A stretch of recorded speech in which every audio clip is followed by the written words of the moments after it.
ជំរាបសួរបងប្អូនអរគ្នាបាទសូមស្វាគមន៍ហើយ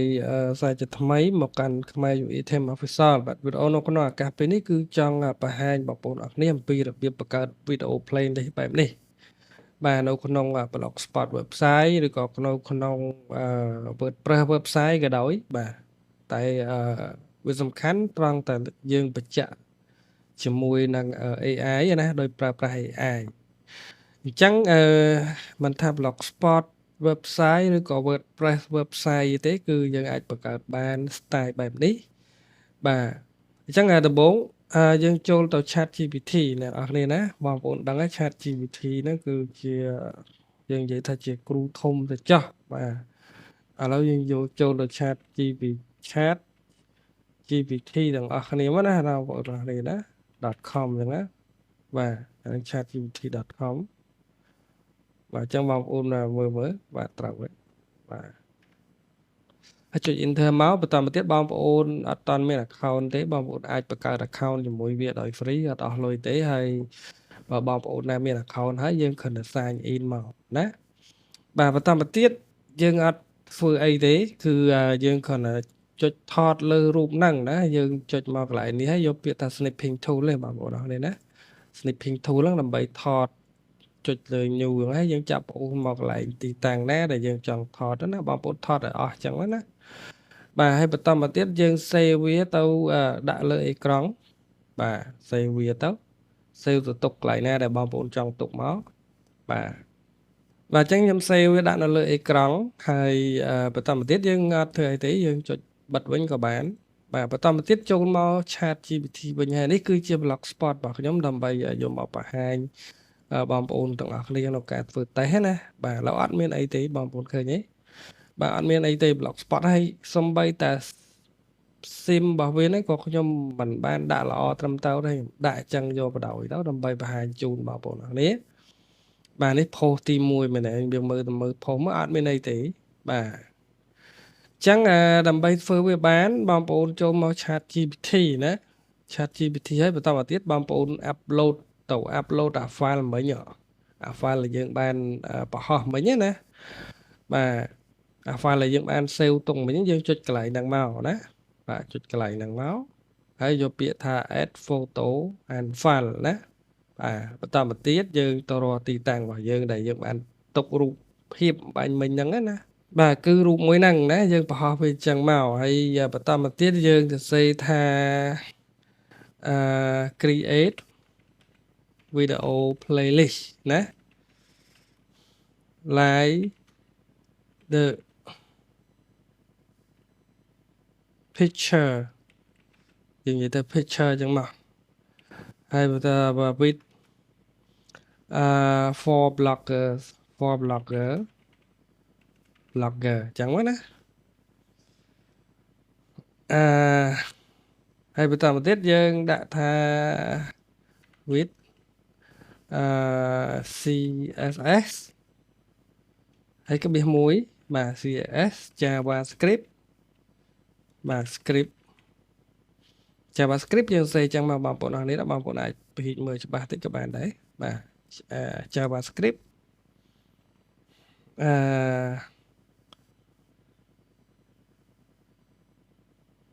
that that can embedded from YouTube embedded list embedded that can embedded URL យើងដាក់ប៉ុណ្ណឹងមកបងប្អូនអរគ្នាណាដែលអាច embed URL ឡើងបានហើយបន្តមកទៀតចុចបញ្ជូនណាបាទចាំមើលវាសរសេរកូដឲ្យយើងវាសរសេរយ៉ាងម៉េចវាកំពុងតែធ្វើការវិភាគហើយនៅក្នុងហ្នឹងបើសិនជាវាមានសំណួរ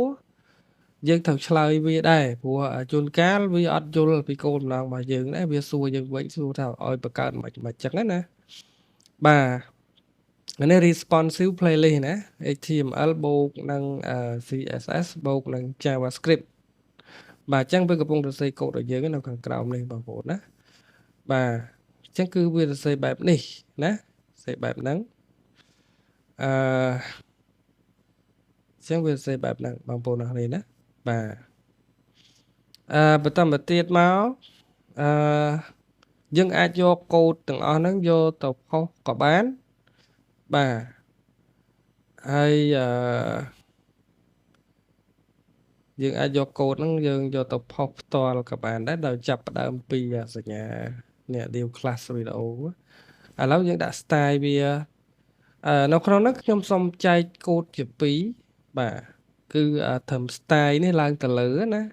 បាទធ្វើ style នេះឡើងទៅលើអាហ្នឹងគេហៅថា CSS ហើយព្រោះ style ចាប់ផ្ដើមដោយ style អញ្ចឹងយើង copy កូដហ្នឹងយកមកដាក់នៅក្នុងHTML របស់យើងមកបាទយើង copy អូទៅលើវិញបាទយើង open នេះហើយយើងចុចពាក្យថា copy បាទហើយបន្តមកទៀតអាកន្លែង video container នេះយើងទុំម្ដុំបើយើងចង់យកវាទៅផុសនៅក្នុងនេះតែម្ដងក៏បានដែរបាទតែវាធ្វើម្ដងមួយវាយូរណាបាទទីហោយើងដាក់ចំណងជើងរឿងអីបាទរឿងចិនអញ្ចឹងទៅណាហើយបន្តមកទៀតយើងចុចកន្លែងនេះយកពាក្យថា HTML view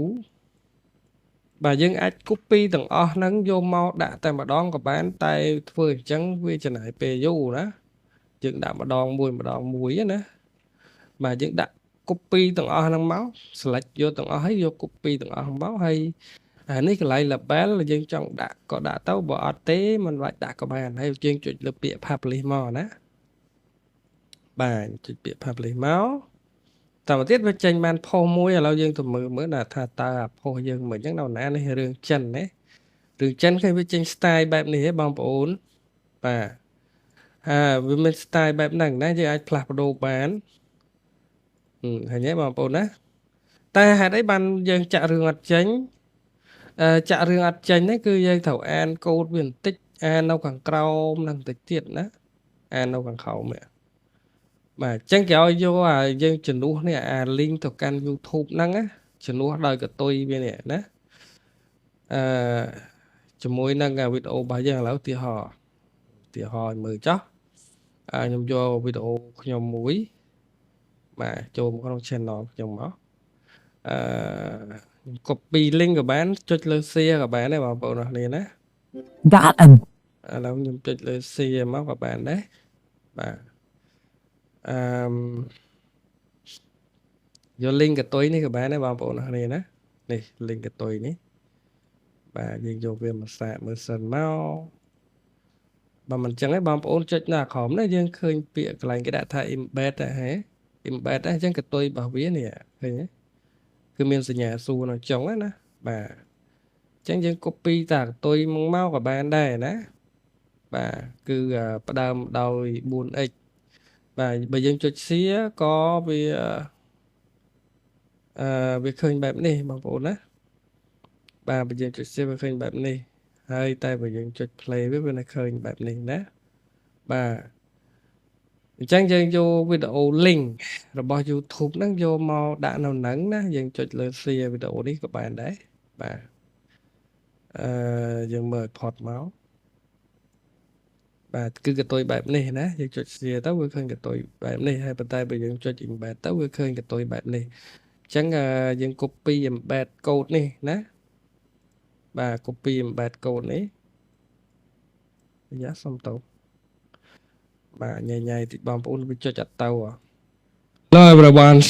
បាទចុចអត់ទៅអញ្ចឹង copy ភាសាទៀតអីយ៉ា So I come back អីយ៉ា copy បច្រាស់មកវិញចុចជាប់ហើយចុច control C យកតែម្ដងកុំឲ្យញ៉ៃណាព្រោះកន្លែងហ្នឹងវាមើលទៅវារញ៉ៃបន្តទៀតចូលមកកន្លែង post យើងវិញយើងទៅរកទីតាំងរបស់ YouTube ដែលបន្ទាប់ពី embed នេះណាបាទគឺវីដេអូ ID 01នេះអញ្ចឹងយើងជំនួសមកវិញនៅអា ID ដែលយើងបាន copy មិញហើយបន្តទៀតចុចreplace ឬក៏ចុច save មក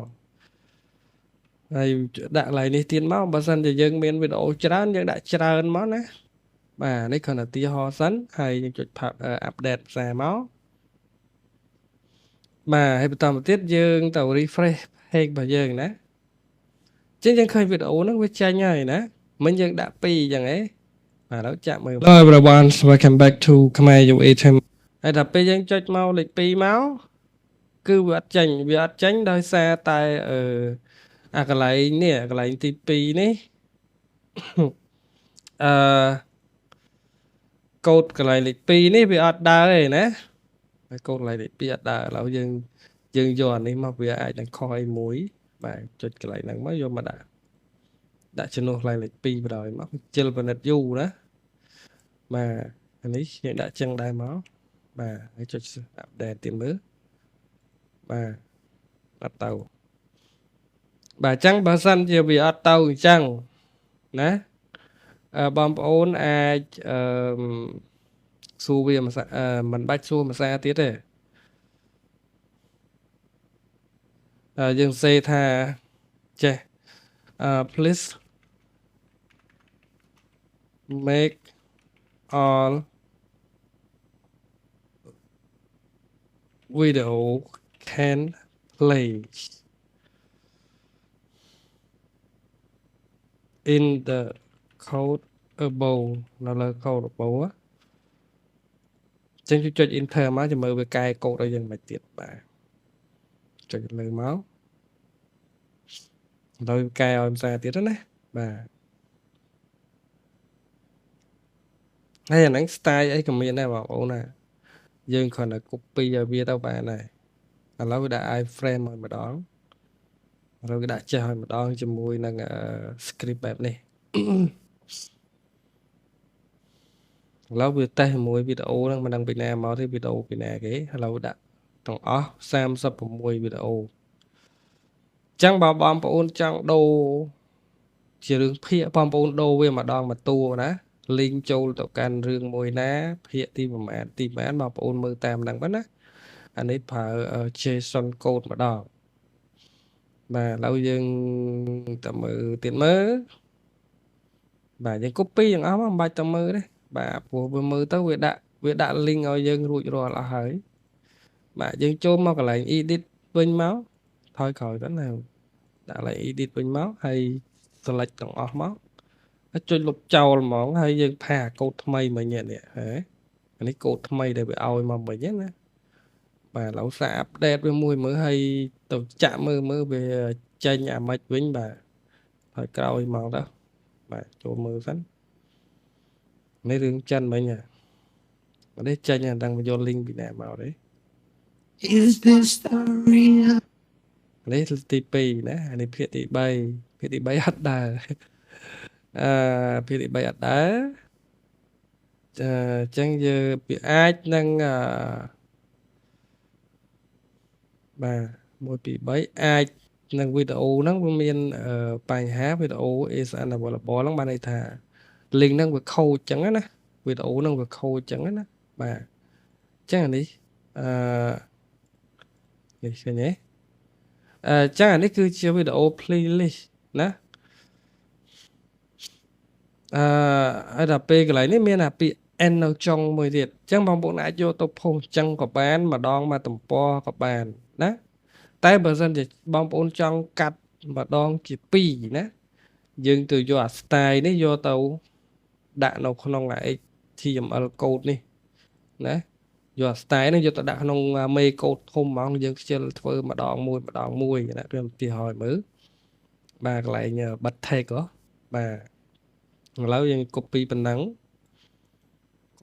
វាតាមទម្លាប់ដែលគេធ្វើគឺគេចូលមកកន្លែងកូដហើយចុចនៅក្នុងកូដទាំងមួយចុចក្នុងនឹងចោលមួយហើយចុច control F បានវាឃើញអាផ្ទាំងនេះ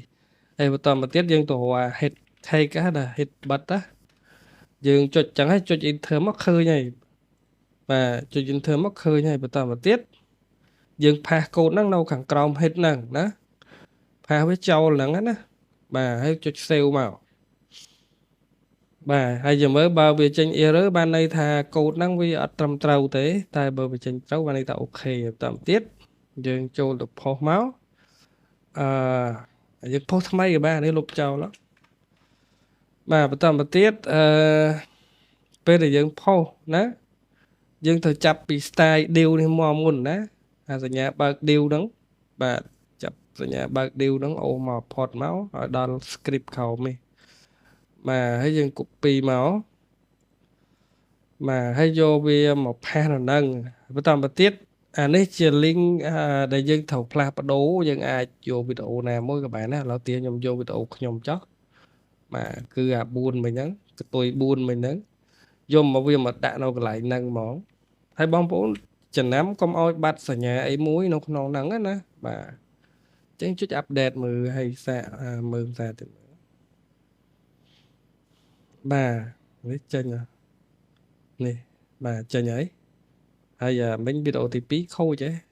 ចឹងយើងដាក់វីដេអូទី1របស់យើងកន្លែងហ្នឹងទាំងអស់មកមើលទី2ទី1ហ្នឹងវាដើរអត់បាទចុច update បឹបបាទហើយចុច refresh វាមួយមកដើម្បីបញ្ជាក់បាទនេះវានៅជាប់អាចាស់តែអត់អីទេនេះក៏របស់យើងនេះក៏របស់យើងអញ្ចឹងបងប្អូនអាចដូររឿងណាដូរតាមភាគ1ភាគ2ភាគ3ភាគ4ណាបាទបើបងប្អូនអត់បងប្អូនអត់ស្រឡាញ់អាហ្នឹងទេបងប្អូនឲ្យវាដូរទៀតណា change small style ណាយកឲ្យវាដូរ small style មកបាទចឹងអានេះដាក់តែត្រឹមប៉ុណ្ណឹងទេផុសបានហើយបងប្អូនណាអត់យកអាកូដពីលើមកទេណានេះពីចង់និយាយថាពីត្រឹម style ហ្នឹងទៅដល់នេះគឺយើងមិនចាំបាច់ copy ទៀតទេបាទន័យថាពេលលើកក្រោយពេលដែលយើងផុសយើងយកតែប៉ុណ្ណឹងមកបានហើយណា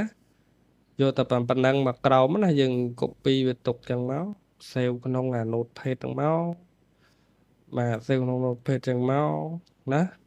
ពេលដែល copy យើង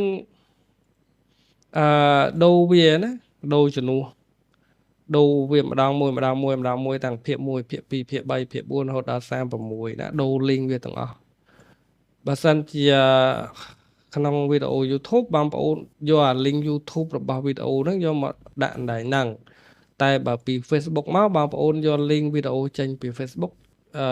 យកមកដាក់កន្លែងហ្នឹងហើយបើ OKRU អីជាដើមបងប្អូនយក link ពី OKRU ហ្នឹងយកមកដាក់កន្លែងហ្នឹងណាហើយត្រូវរក្សាថ្មិញកណ្ដុរឡើងនៅដដែលបើសិនជាបាត់មួយក៏វា error ដែរណាបាទអាហ្នឹងបង្ហាញជូនបងប្អូនប៉ុណ្ណឹងហើយសង្ឃឹមថាបងប្អូនចេះធ្វើខ្លួនឯងបាទចេះធ្វើខ្លួនឯងហើយអានេះដោយសារតែ style វាមិនសូវស្អាតបានវាមើលទៅអញ្ចឹងឥឡូវខ្ញុំដូរ style មួយចុះដូរ style រូបរាងរបស់វាទាំងមូលណាខ្ញុំតោចូលមក restore មកចុះបាទតែ upload ដើម្បីទៅ template ចូលមកដាក់បានហើយយើង upload វាមកណាអញ្ចឹងវាដូរផ្ទៃរូបរាងរបស់វាយើងអាច refresh វាមើលដឹងដែរណាគឺបែបនេះបងប្អូនណាហើយវាមានលេខ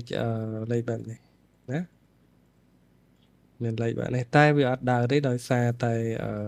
អានេះវាកាំងជាមួយនឹងអាកូដចាស់របស់វាមានហើយស្រាប់នៅក្នុងហ្នឹងណាកូដរបស់វាមានហើយស្រាប់ហ្នឹងចង់និយាយថារបស់វាមានអាកូដសម្រាប់ចាក់ក្បាលឌីសហ្នឹងហើយសម្រាប់ចាក់ហ្នឹងហើយអញ្ចឹងបើចង់ផុសបងប្អូនត្រូវតែឈប់ទៅឲ្យបើចង់ផុសមកចង់ផុសត្រូវប្រើកូដចេះវិញណានេះអាកូដ Word នេះឥឡូវខ្ញុំទៅផ្លាស់កូដវាសិននេះចាំបងប្អូន select វាទាំងអស់មកហើយអានេះក៏ត្រូវដូរដែរកូដហ្នឹងបើសិនជាអត់ដូរអត់ត្រូវគ្នាបាទនេះអា JSON កូដនេះឥឡូវ select វាទាំងអស់ហើយខ្ញុំផាសអាកូដដែលខ្ញុំ copy មកគឺកូដនេះហើយបន្តមកទៀតយើងទៅ copy អានេះទាំងអស់ឲ្យវាផ្លាស់ទៅជា JSON code វិញណាឥឡូវយើងប្រាប់វា make this something this link to JSON ហើយយើងចុច2យ៉ាងមកហើយយើងផាសវាទាំងអស់យ៉ាងមកចឹងមើលវាជា JSON code វិញណាបាទឥឡូវយើងចាំមើលសិនបាទគឺ JSON វាសេបែបនេះបងប្អូនណាឥឡូវវាចេញហើយបាទប្រហែល30ជាងណាយើងអត់បាច់ទៅសេខ្លួនឯងនាំតែចុកជើងឯងបងប្អូនឲ្យវាធ្វើឲ្យបន្តទៅព្រោះសម័យនេះហើយយើងចង់បានស្អីក៏បានដែរវា តាមប្រព័ន្ធអ៊ីនធឺណិតនោះបាទអញ្ចឹងមុខជំនាញអីក៏ដោយស្អីក៏ដោយគឺចង់ធ្វើមិនក៏បានហើយយើង copy វាមកបងប្អូន copy វាអញ្ចឹងមកហើយយកមកដាក់នៅក្នុងកន្លែងទីតាំងនេះនៃព្រោះនេះ JSON code វា support ជាមួយនឹង JSON code ហើយលុបអានេះចោលកុំឲ្យច្រឡំគ្នាមកលើអានេះក៏ត្រូវលុបចោលដែរបាទហើយបន្តមកទៀតចុចផុសទៅបាទអា style មុនវាជាប់អា JSON code ហ្នឹងណាបាទឥឡូវខ្ញុំ refresh ឲ្យមើលមួយចុះអាយ៉ាអត់ឃើញកន្លែងណាមិញនេះឡើយអត់ចេញទេអូអត់ចេញជាប់ JSON code អត់ចេញទេបាទយើងឆ្លើយក្រោយវិញអឺ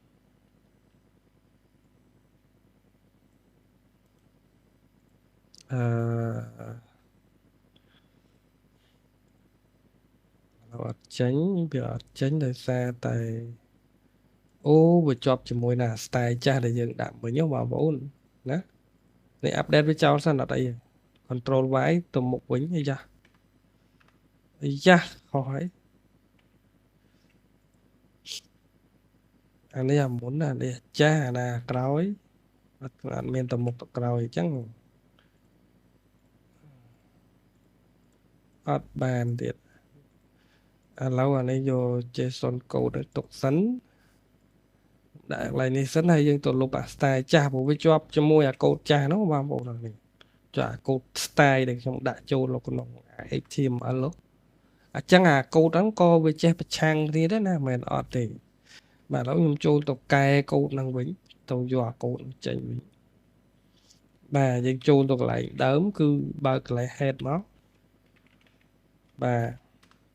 ហើយបន្តមកទៀត code ហ្នឹងវានៅខាងណាមិញនៅខាងក្រោមឬនៅខាងលើ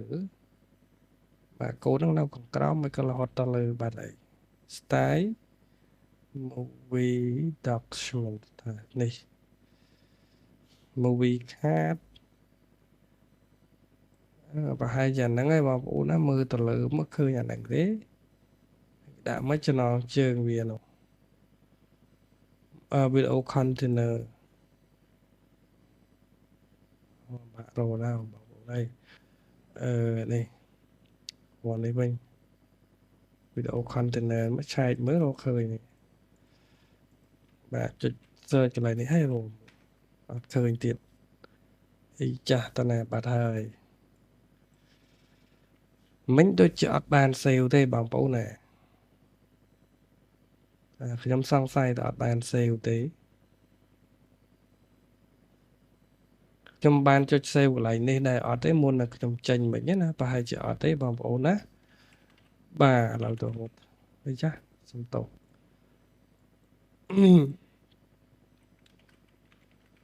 ខាងអត់បាន save code ហ្នឹងទេបងប្អូនណាអត់បាន save code ហ្នឹងពីដើមមកម៉េះចឹងអត់បាន save ទេបើអត់បាន save ទេយកអា code ហ្នឹងយកមកដាក់ក្នុងអានេះវាប្រកាសជាអត់ដើរណាបាទចឹងយើងមើលភាសាទៀតមើលរឿងនេះអត់ដើរទេបាទវាចេញទៅទំព័រនេះទាំងអស់បាទតែយើងមើលទៅលើវិញយើងយកកូដនេះយកមកដាក់វិញមើលតើវាដើរទេហើយវាដើរព្រោះអាក្បាលនេះវាជាប់ជាមួយដល់ដើមណានេះថយក្រោយសិនណាមិនចុចអត់បាន save បងប្អូននេះណាអត់បាន save ចេញទៅមើលរឿងយើងពេញមើលវាមិនតាន់ពេលទេបាទចូលកន្លែង HTML code មើលហើយដាក់អា link នេះចំនួនវិញមើលមើលវាដើរទេបាទឥឡូវយើង refresh វាមួយបឹបបាទអានេះដើរតែវាជាប់ skin ជាមួយអា skin ចាស់បងប្អូនគ្នាណាបាទវាជាប់ជាមួយអា skin ចាស់បើចង់ដូរ skin ថ្មីយើងដូរកន្លែងហ្នឹងក៏បានបាទយើង select ទាំងអស់មកឲ្យដាក់ផាសចឹងមកណាអានេះ skin ថ្មីរបស់វា skin ហ្នឹងរូបរាងរបស់វាណាបងប្អូនណានេះគឺ skin បែបនេះណាតែបើសិនជាយើងមិនបានដាក់នៅក្នុង HTML code នៅកន្លែងនេះទេនៅកន្លែងនេះទេណា គឺយើងដាក់នៅកន្លែងផុសមិញហ្នឹងបានណាអញ្ចឹងវាអត់ទាស់ទេតែវាគាត់ដាក់អញ្ចឹងវាយូរណាម្ដងមួយម្ដងវិញវាអត់រត់លឿនទេអញ្ចឹងយើងត្រូវធ្វើវាម្ដងផុសតែម្ដងយកតែម្ដងណាបាទហើយសម្រាប់កូដគឺឲ្យវាសរសេរឲ្យក៏បានរបៀបសរសេរកូដបែបនេះឬក៏សរសេរកូដបែបនេះបែបនេះ JSON នេះគឺអាចធ្វើបានណាបាទអញ្ចឹងអត់ទាស់ទេបងប្អូនអរគ្នាណានៅសួរយើង want to use JSON JavaScript ចេះឆ្លើយតមួយទៀតទៅកុំឲ្យខាតគេសួរយើងចង់ប្រើ JSON JavaScript ហ្នឹងទេនេះអានេះវាបង្កើតឲ្យនេះបង្កើតឲ្យចេះ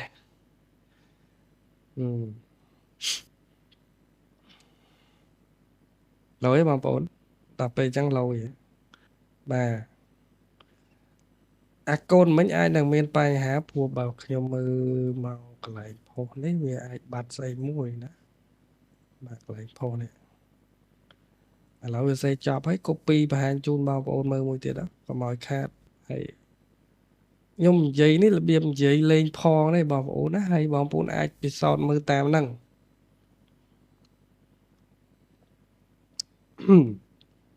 បាទអញ្ចឹងអានេះនេះប៉ុណ្ណឹងកូដវានេះcopy យកមកបឹបមកអានេះយើងលុបវាចោលមួយសិនយើងលុបវាចោលហ្នឹងខ្ញុំដឹងតែប្រហែលជាអត់មានអា menu style ហ្នឹងអត់មានអា style នេះ style អានេះទេព្រោះយើងលុបឥឡូវចោលដែរដល់សាកសិនណាចុចលុបទាំងអស់ហើយយើងដាក់នេះវិញណាចាំមើលវាដើរមិនហើយរបៀប JSON style ហើយយើង refresh វាមើលអត់ដើរទេបងប្អូនដូចខ្ញុំនិយាយចឹងអត់ដើរទេព្រោះវាស្គាល់តែកូដចាស់ឥឡូវខ្ញុំអីចាខ្ញុំ copy អាកូដថ្មីរបស់ខ្ញុំ copy ត្រឹមនេះយកទៅដាក់ពីខាងលើមើលវាស្គាល់អត់ណាព្រោះហ្នឹងវាប្រើអាកូដចាស់ហ្នឹងបងប្អូនហើយអានេះយើងដាក់ពីក្រោមនេះកំពុងនេះចុច copy មួយបឹបមកនេះដាក់ពីក្រោមវាមើលអានេះលុបចោលអស់កុំឲ្យញ៉ៃហើយយើងដាក់នៅក្រោមនេះបែបនេះហើយយើងចុចផុសមើលបាទហើយយើងចុច refresh page អត់ចេញដូចគ្នាណាបាទព្រោះយើងអត់តាន់មានដាក់អានេះអា style នេះ style តណាបាត់ style មកញ៉ពីធ្វើ style មកនេះបងប្អូនណានេះធ្វើ style នេះហើយនៅក្នុងកូដក្នុង HTML ហ្មងក៏ខ្ញុំអត់បានដាក់ដែរអញ្ចឹងក៏សាកលបងជូនបងប្អូនមើលទេបាទអញ្ចឹងអានេះចុះមកក្រោមមួយមកហើយយើងដាក់ចេះមើលតាអូច្រឡំបាត់ហើយ copy អត់បាន copy ចេះមើលចាវាមិនវិញចានេះឥឡូវមើល style វាឲ្យចុច save មើលវាចេញ style ឲ្យអត់បាទឥឡូវយើង refresh មើលមួយទៀតអត់ចេញដូចគ្នាបាទអញ្ចឹងកូដពីរហ្នឹងអត់ដូចគ្នាទេបងប្អូនណាអាមួយ JSON file អាមួយអានេះប្រើនេះមិនជា JSON file ទេតែបើដាក់ JSON file តើឲ្យវាបង្កើតអា style JSON file ឡើងឲ្យណាចាំយើងយកមកដាក់ឥឡូវយើង copy ទាំងអស់មកហើយយកមកផុសមកអានេះបានវាត្រូវជាមួយនឹងកូដវាណាគឺកូដ video container នេះមួយហើយជាមួយនឹងអា link របស់វាអាហ្នឹង link ស្អីទេខ្ញុំភ្លេចបាត់ហើយបាទគេហៅ link អីទេអាហ្នឹងបាទឥឡូវយើង refresh មើលបឹបវា save ណាមិញបងប្អូនណាឥឡូវយើង refresh មួយមកគឺឃើញវិញបងប្អូនណាបាទអញ្ចឹងវីដេអូហ្នឹងប៉ុណ្ណឹងហើយ link នេះសិតតែចុចទៅវាស៊ីទាំងអស់បងប្អូនណាប៉ុន្តែដោយសារតែ Alright. នេះAI គាត់យកវីដេអូពីគេមកខ្ញុំដាក់ទេបាទអញ្ចឹងវីដេអូហ្នឹងបង្ហាញជូនបងប្អូនប៉ុណ្ណឹងហើយសង្ឃឹមថាបងប្អូនចេះធ្វើខ្លួនឯងណាបាទបើបងប្អូនពិបាកបងប្អូន កាន់តែជំនួសតាវា link វីដេអូហ្នឹងមកណាបាទអញ្ចឹងប៉ុណ្ណឹងបាទសូមអរគុណ